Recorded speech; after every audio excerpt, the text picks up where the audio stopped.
Todos nos olvidaron. La verdadera historia acaba de empezar. Chris es un tipo que nos demuestra que tener las mejores intenciones o incluso haber recorrido el camino del bien no es garantía de nada en la vida, ya que él es la representación del descenso a la locura. John Chris nació en 1946 y creció en el Valle de San Francisco, California. Se nos cuenta que Chris vivía afectado por el abandono de su padre y el deterioro de la salud mental de su madre. En 1965 ella se quitó la vida y Chris tuvo que valerse por sí mismo. Solo este dato ya es potente porque nos revela dos aspectos importantes sobre la personalidad de Chris y son su estado mental y su conflictividad. La serie nos sugiere que la madre de Chris sufría de depresión, ya que el acto de quitarse la vida suele derivar de esto. Pero ¿esto qué nos dice sobre Chris?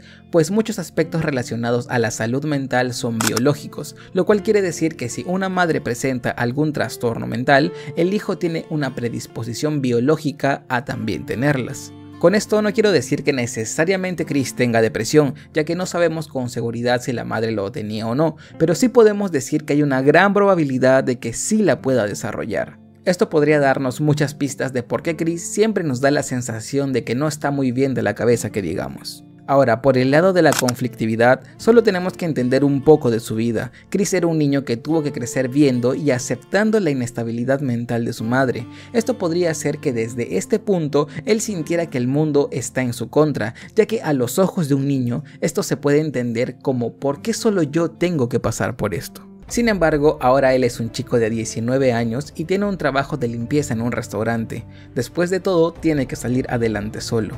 Un día está trabajando y llegan unos tipos de los cuales uno tenía su brazo alrededor del hombro de una chica llamada Betsy. Luego de un momento, ve que ese mismo tipo al que vio está que le grita y hasta la termina golpeando.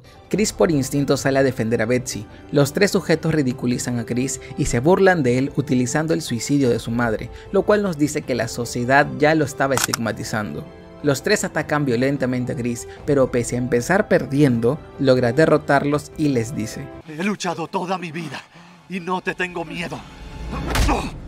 Esto nos confirma que efectivamente Chris ha vivido en un ambiente demasiado conflictivo, ya sea por defenderse de los comentarios de su madre o porque tenía mucha rabia guardada desde niño. Ahora, imaginen a alguien con todo este pasado biológico mental y también de conflicto entrando a la guerra. Pero no nos adelantemos. Betsy, agradecida por salvarla, acepta la petición de Chris de llevarla a casa y así es como inician una relación. Es 1968, pasa un tiempo y Chris se enlista en el ejército para servir en la guerra de Vietnam. Por sus hazañas, se hace conocido entre sus compañeros por su disposición a correr riesgos y su oficial al mando habló muy bien de sus acciones. Se ofreció como voluntario para caminar en patrullas a pie y rápidamente se unió a una unidad de emboscada que ocupaba misiones de alto riesgo. Como miembro de la unidad, Chris se hizo amigo de dos soldados, Terry Silver, al que amistosamente llamaban como Ramita por ser delgado, y otro al cual se le conoce como Cola de Caballo, evidentemente por su peculiar peinado. Un día el capitán Turner lo convoca. Cuando la vemos por primera vez, nos damos cuenta que él sería el modelo a seguir para Chris, un viejo rudo, agresivo, fumador, artista marcial y sobre todo manipulador. Pero tú puedes marcar la diferencia. Por eso estoy aquí. Son dos gotas de agua. Este le llama y le explica que estaba formando un equipo especial que iría en misiones de encubierto directamente en territorio enemigo. Chris nomina inmediatamente a Silver y a Cola de Caballo como candidatos para que también se unan a la misión, ya que con ellos es que había tenido la mayoría de éxito en sus misiones. Turner acepta y le dice que lo entrenará en combate cuerpo a cuerpo, y para ser precisos es el arte marcial Tang Soo Do que aprendió en la guerra de Corea del maestro Kim Song-jung. Arte marcial que sería la base del estilo de Cobra Kai más adelante. Turner sigue endulzando el oído de Chris, manipulándolo, algo que también aprendería de él. Yo te voy a convertir en el arma máxima. ¿Estás dentro o no? Y termina aceptando. Acepto, señor. Excelente.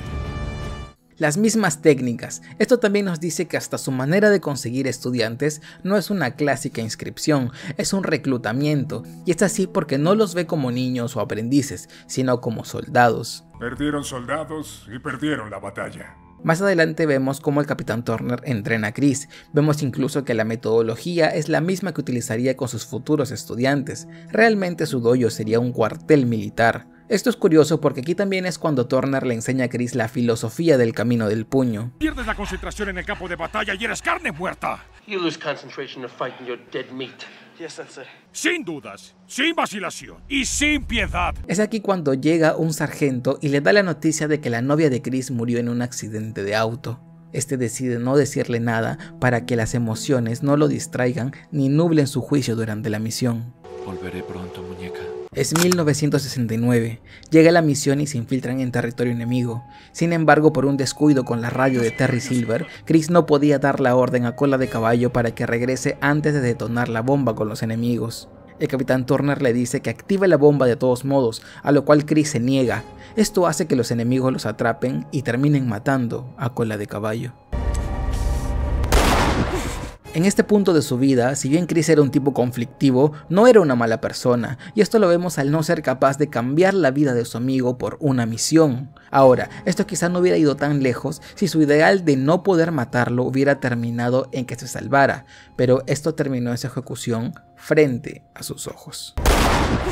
Este es un punto de quiebre en el personaje, porque vemos que en su cabeza empieza a retumbar la idea de que los sentimientos pueden nublar tu juicio, o también que los seres queridos son una debilidad y te pueden llevar a la perdición. Chris está aprendiendo a que no es bueno tener piedad, ni siquiera por los nuestros.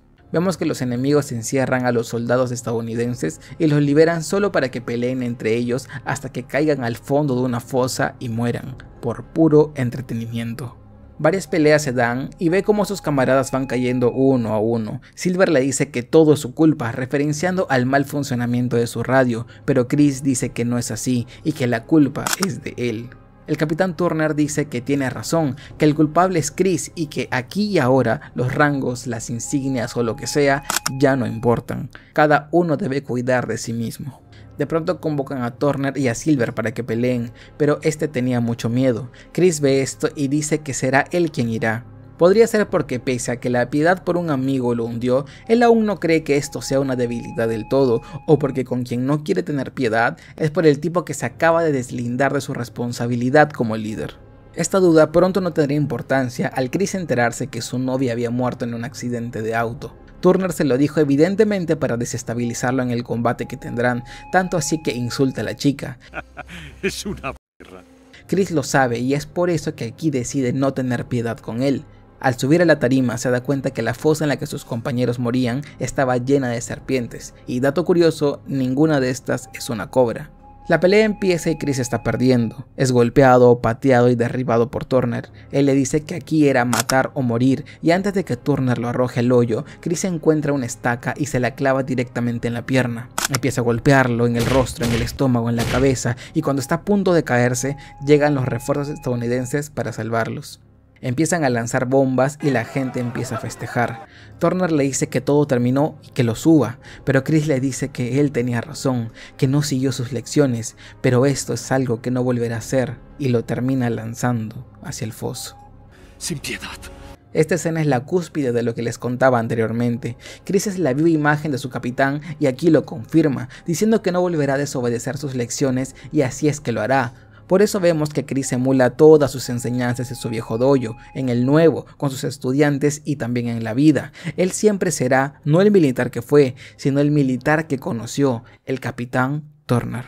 Chris se regresa a la celda, libera a los prisioneros y ahí es cuando Silver le dice que le debe una y que siempre que necesite algo, en cualquier momento de su vida, él estará para él. Algo que le saldrá muy caro. Al regresar del encarcelamiento vietnamita, Chris se unió a las fuerzas especiales del ejército de los Estados Unidos, ascendió el rango de capitán y sirvió en el 5º grupo de fuerzas especiales. Aquí él gana el título de campeón de karate del ejército de los Estados Unidos que mantuvo de 1970 a 1972. En 1975 Chris funda Cobra Kai junto con Silver. El nombre es una referencia al pozo de serpientes donde envió a Turner, ya que la traducción del nombre sería Cobras Reunidas. Tanto Chris como Silver se tatúan una serpiente siendo agarrada por una mano como recordatorio de que ambos le ganaron a ese pozo y sobrevivieron. Y por eso... Cobra Kai. nunca muere. Chris le dice que inscribió a Cobra Kai en el All Valley de ese año, pero él le dice que no podrá continuar con el dojo debido a que su padre le obliga a manejar los negocios familiares o lo va a desheredar. Con lo cual Chris tendrá que manejar solo el negocio, pero con el apoyo financiero de Terry Silver. Si bien Cobra Kai tiene su base en el Tang Soo Do de Corea, al abrir Cobra Kai, este se alojaría en el mando del karate, por un tema meramente comercial, debido al apogeo de las películas de la época. En 1979, Chris ya tendría bastantes estudiantes y entre ellos estaría un niño de 12 años llamado Johnny Lawrence. Aquí el cambio de personalidad de Chris comienza a ser extraño. Por un lado tenemos que Chris quería enseñar su karate a jóvenes por las duras enseñanzas que aprendió en la guerra. Él genuinamente quería ayudar a la gente y creía que volviendo a las personas más duras, más firmes y menos dubitativas con sus enemigos era la mejor manera de hacerlo. Después de todo, eso es lo que te enseñan en la milicia. Pero, si nos ponemos a pensar un poco, su karate carece de sentido si es que no hay un enemigo, con lo cual, si no hay uno, entonces me lo tengo que inventar. Recordemos esto para más adelante. Por otro lado, también vemos que si bien es duro con sus estudiantes, también tiene un lado amable. Sucede que en 1980, Silver financia un viaje a Corea junto con Chris para que puedan aprender de la fuente de su karate, es decir, aprender del mismísimo Kim Song-jung. Aquí Chris conoce a una niña llamada Kim Da-eun, y al ver que su abuelo la golpeó, él salió a defenderla, y a esto me refiero con su lado amable, y es que Chris es igual de duro que ese maestro, al punto de incluso ser violento con sus estudiantes, pero con ella sintió una debilidad. Puede que sea que tenga una debilidad por las niñas o mujeres al saber lo que pasó con su madre y su novia, o quizás simplemente a su retorcida forma de ver las cosas, él también defiende a los que considera suyos. La manera en que Chris aprecia a su gente y los quiere ayudar es envolverlos ganadores. No enseño a perdedores. Y para él ganar lo es todo. ¡Soy un ganador, Sensei! Por eso los fuerza más allá de sus límites, y también por eso los desprecia cuando fracasan. Lo raro es ver aquí un Chris más centrado, y aquí un Chris más violento, y lo digo porque solo pasarían 2 años para que Chris lograra que Johnny ganara su primer campeonato, siendo su mejor estudiante y teniéndole cariño, y 2 años más para que pierda e intente matarlo, ya que una cosa es despreciar y otra es intentar acabar con su vida. Quizás sean los primeros indicios de su inestabilidad mental, ya que la guerra algún estrago debió dejar. Quizás como el fracaso es su enemigo, ver a alguien que fracasa lo convierte también en su enemigo. Me adelanté un poco, pero retomemos.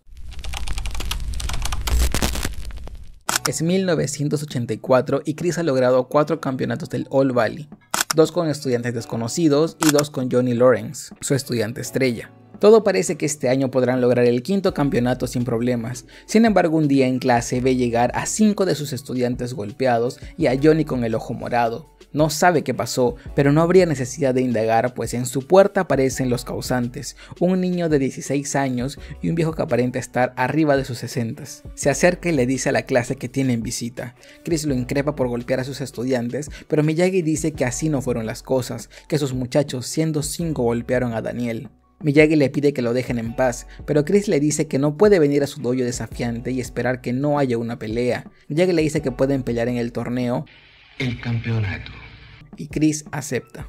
Aquí aprendemos un poco más de Chris. Si él realmente fuera la persona violenta y despiadada que se nos pinta, podría haber intentado golpear ahí a Miyagi o a Daniel, pero aceptó su reto, y es que dentro de su retorcida lógica, él está siendo justo, le está dando un lugar imparcial y un tipo prudencial para que el muchacho entrene. Sin embargo, se deja ver su lado inestable al decir que si no pelean, empezaría la cacería, lo cual nos dice que su justicia solo es correcta si existe un vencedor y un perdedor. De lo contrario, un reto como el que Miyagi presenta pasa a ser un objetivo, y es en lo que se convertirían Daniel y Miyagi de no presentarse. Un objetivo con una mira en la espalda. Si quieren ver la evolución de Daniel o de Miyagi, ya se encuentran en este canal. Retomemos. Chris es un militar, y aquí lo expresa más que nunca al ver cómo les habla a sus estudiantes y cómo un reto de karate entre 2 niños para él es un ganar o perder, y como sabemos, ganar para él es vivir y perder es morir. Y al ser un sobreviviente, él no se puede permitir morir.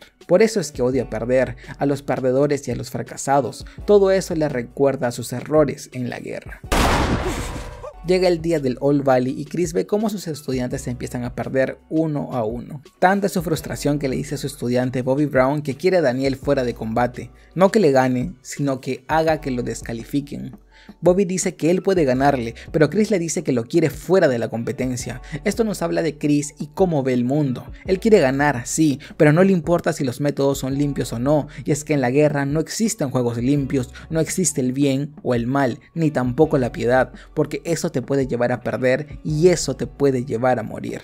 Para Chris el mundo es un campo de batalla, una guerra que no tiene fin, y es que realmente Chris no tenía enemigos, Cobra Kai no tenía enemigos, él enseñaba su karate hasta que un día llegó alguien que les planteó un reto, lo cual los volvió sus enemigos, y por eso para él tiene todo el sentido del mundo hacer lo que sea necesario para ganarles, porque están en la guerra y un enemigo no merece piedad.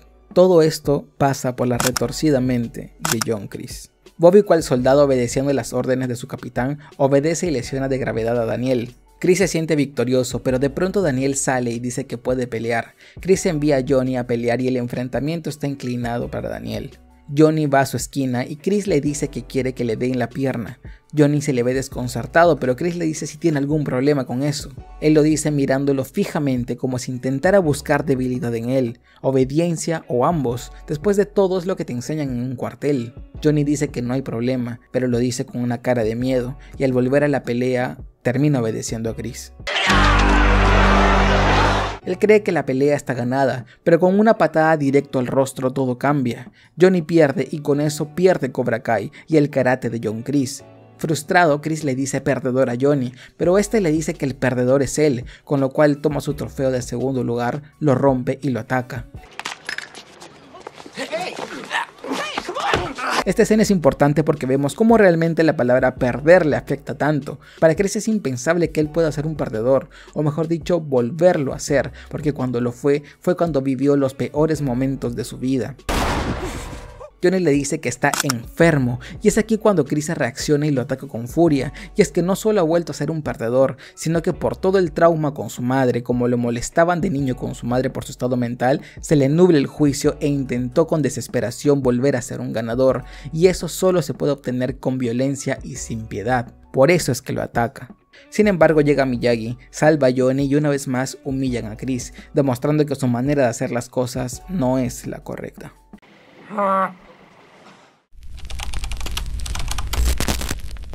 Han pasado 9 meses después del torneo. Chris ha perdido a todos sus estudiantes después de atacar a Johnny, dejando el futuro de Cobra Kai en duda. Chris visita a Terry Silver, quien se ha convertido en un rico propietario de un negocio de eliminación de desechos tóxicos, así como también un adicto a la cocaína, y se ofrece ayudar a Chris a vengarse de Daniel y el señor Miyagi, y también promete restablecer a Cobra Kai. ¡Cobra Kai! Nunca muere.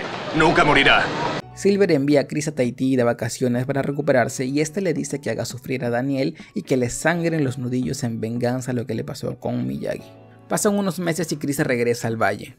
Resulta que durante este tiempo Miyagi y Daniel creyeron que Chris murió por una mentira que les dijo Silver.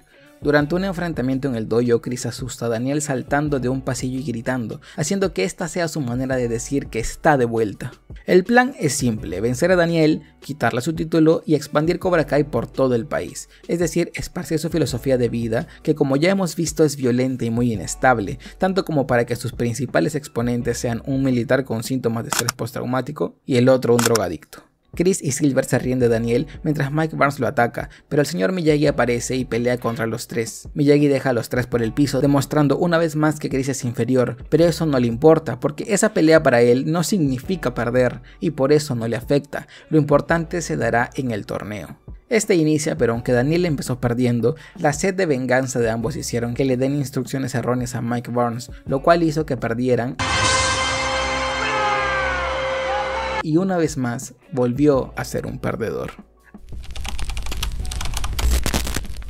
Habiéndole demostrado a la vida 2 veces que es un perdedor, pasan 2 cosas. Una, que el comité del torneo del All Valley prohibió al dojo Cobra Kai participar de por vida, lógico después de ver cómo su mayor representante Mike Barnes cometía actos antideportivos durante todo el combate. Y la segunda es que Chris intentaría regresar al lugar donde fue un ganador, el ejército de los Estados Unidos, pero no se lo permitieron.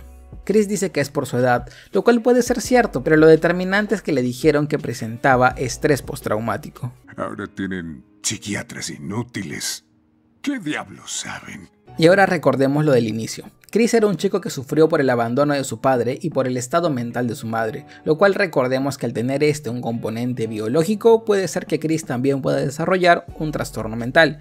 Y así lo hizo, porque el estrés postraumático es un trastorno de la salud mental, y es que cómo no lo va a desarrollar con la vida que tuvo que vivir. Ahora, esto nos permite entender un poco mejor a Chris, y es que este trastorno, evidentemente causado por la guerra, se caracteriza por revivir el evento que generó el trauma. Por eso, desde que vemos a Chris, nos da la impresión que sigue siendo un militar, que sigue entrenando soldados, que sigue teniendo enemigos, y que sigue preparándose para la guerra. Básicamente, él se quedó en Vietnam.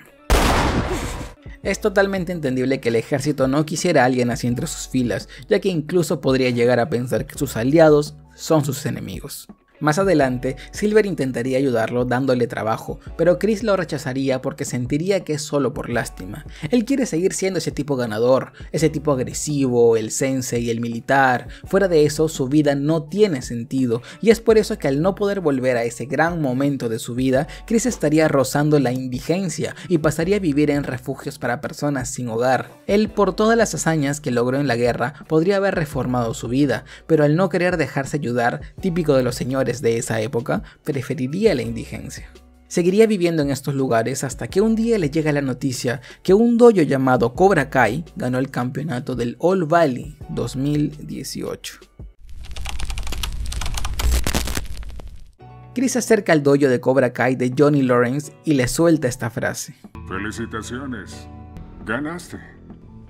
Cobra Kai está de vuelta donde pertenece, de vuelta a la cima. Todos nos olvidaron. Nos creyeron acabados. La verdadera historia acaba de empezar. Esta frase es interesante porque revela todo lo que hemos descubierto de Chris. Primero habla de ganar, lo cual ya vimos que es el motor y vara de medir en su vida. Luego habla de estar en la cima, lo cual también refiere a un símbolo de victoria. Pero lo más importante es que dice que nos olvidaron y que nos creyeron acabados. Esto más bien, en lugar de sonar a que habla de Cobra Kai, se siente como si hablara de sí mismo, y es que para Chris el mundo se olvidó de él. Este es un Chris que a sus ojos perdió a su padre, a su madre, a su novia, a su mejor estudiante, perdió el apoyo del ejército y hasta del propio país al dejarlo como indigente. Él realmente siente que todos lo olvidaron y que estaba acabado, pues el karate de John Chris había desaparecido, pero tal cual como dice, el resurgimiento de Cobra Kai, su verdadera historia, acaba de empezar. Johnny no quiere saber nada de él, pero Chris al intentar persuadirlo logra más bien enojarlo más y terminan peleando. A la mañana siguiente, Chris y Johnny se encuentran en un restaurante. Chris le dice que volvió a su antigua profesión como instructor marino y militar en el ejército de Estados Unidos para ganarse la vida, y que participó en la operación Tormenta del Desierto y Navy SEALs entrenados en Afganistán. Como sabemos, todo esto es mentira. Simplemente Chris no puede aceptar que desde que perdió el All Valley, la vida que tuvo fue la de un perdedor, es decir, lo que más odia en el mundo. Aquí podemos inferir que Chris pasó los últimos años de su vida odiándose, lo cual es un síntoma de depresión. No digo que Chris lo tenga como tal, pero ya sabemos que su madre posiblemente lo tuvo, así que no sería de extrañar que o lo haya tenido o lo vaya a tener. Chris intenta unirse al dojo de Cobra Kai persuadiendo a Johnny, pero este lo rechaza furiosamente. Sin embargo, más adelante, después de revelar que arregló el trofeo de segundo lugar de Johnny del torneo del All Valley de 1984, Chris logra convencer a Johnny de que le permita observar su enseñanza en su dojo de Cobra Kai. Aquí, como primera impresión y por la mirada de Chris, podemos creer que todo es manipulación, y sí lo es, pero también hay algo de sentimiento, y es que como aprenderíamos más adelante, Chris realmente quería a Johnny y él sería su debilidad. Johnny, al notar que las historias de Chris no tenían mucha coherencia, lo sigue y este le cuenta toda la verdad. Revela que si bien intentó volver a enlistarse, los militares no lo aceptaron, ya que falló en una evaluación psicológica y aludió tener trastorno de estrés postraumático. Esto debió ser una señal para Johnny de no dejarlo volver, pero ¿cómo podríamos culparlo? Johnny es una persona que ha sufrido mucho, ha tenido una infancia muy dura y los peores referentes posibles. Si quieres la evolución de Johnny Lawrence, suscríbete a este canal, deja un like y por supuesto un comentario. Estoy grabando 3:42 de la mañana. Retomemos. Chris fue una figura paterna para él, así como Miyagi lo fue para Daniel. Pero tal cual la equivocación que es, Chris usa su nueva posición de sensei para enseñarle a los estudiantes de Johnny a ser más agresivos y no mostrar misericordia en las peleas. Seguimos viendo los rezagos de su vida militar al ver el entrenamiento de Coyote Creek, que consiste en desarrollar técnicas de rastreo y caza entre ellos mismos, es decir, aprender a ver a los demás, incluso aliados como enemigos, y por lo tanto a no tenerles piedad.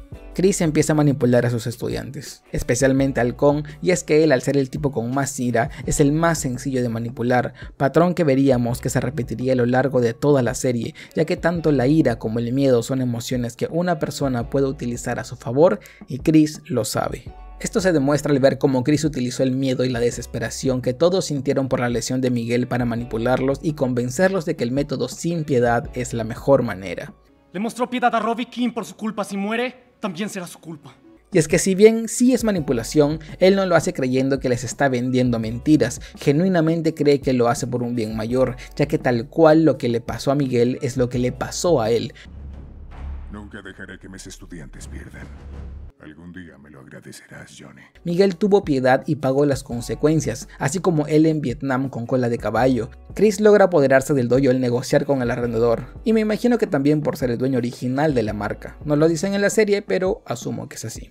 El conflicto con Daniel y Miyagi-Do es curioso, y es que para Chris es perfecto, ya que como hemos dicho, para él sí está en una guerra, y eso le permite tener enemigos, lo que a su vez le permite seguir siendo militar. Este círculo nunca terminará mientras él siga viendo enemigos en todas partes, y Daniel no lo entiende, porque mientras más fomente esa pelea, más alimentará el delirio de Chris por la guerra, y así es que será. Chris empieza a eliminar estudiantes por no creer que son material para ser soldados, y por eso empieza a reclutar gente más agresiva, uno porque les ve más potencial y dos porque son más fáciles de manipular. Vemos incluso que utiliza las mismas técnicas de reclutamiento que su ex capitán Turner, y es que Chris es la viva imagen de él. Sin embargo, la gran diferencia entre los dos es que Chris siempre tendrá una debilidad, una que no lo deja golpear sin piedad, y esa debilidad se llama Johnny Lawrence. Por eso le dice que ya es hora que regrese, no solo para debilitar a Miyagi-Do, sino también porque realmente lo aprecia. Más adelante los conflictos con Daniel seguirían, tanto así que esto desencadena en una pelea en la que se da cuenta que una vez más ha sido superado. No le queda más remedio que llamar a la única persona que lo podría ayudar, Terry Silver. El tema con Terry en realidad no es tan complicado. Al principio no acepta volver, pero como ya hemos visto, lo manipula para que regrese utilizando la carta de que le salvó la vida en Vietnam, y también utilizando la ira que nunca pudo borrar. Silver, a diferencia de Chris, tiene otros objetivos. El de Silver es dejar un legado, expandir su karate, mientras que el de Chris es solo ganar, y aunque los objetivos parecen similares, no lo son. La mirada de Silver es más empresarial si le ponemos una etiqueta, mientras que la de Chris es más desde el ego. Por eso es que en un punto sus intereses chocan, y la razón principal de por qué Silver opta por incriminar a Chris para que deje de interferir. Chris va a prisión y aquí conocemos la otra faceta del personaje, o mejor dicho, vuelve a emerger una faceta anterior, y es que él también tiene una debilidad por las mujeres. Chris tiene una particular afinidad con Tori, y lo más probable es que se identifique con ella por lo que está pasando con su madre. Ambos han tenido que ver deteriorarse a su mamá, tuvieron que cuidarlas y también tuvieron que salir adelante solos. Tori es el reflejo de un Chris más joven, y por eso es que también siempre la vemos con mucha ira contenida. Chris está en prisión y la persona que lo va a visitar es ella, es Tori, y lo hace por esa conexión que tienen y porque creen que entre ambos pueden ayudarse. Después de todo, ambos son sobrevivientes. Los planes de Chris no funcionarían hasta que logra crearse respeto en la prisión y logra escaparse fingiendo su muerte. ¿Cuántas veces más lo va a hacer? No tengo idea. Demostrando que nada puede detener a un hombre que no tiene nada que perder. En este punto de la historia, Chris se aliaría con la niña que conoció en Corea, Kim, para poder participar en el más grande torneo de todos, el Sekai Taikai, y por fin demostrar que no es un perdedor, sino un ganador, y para esto tendrá que demostrar que es mejor que el Karate Kid.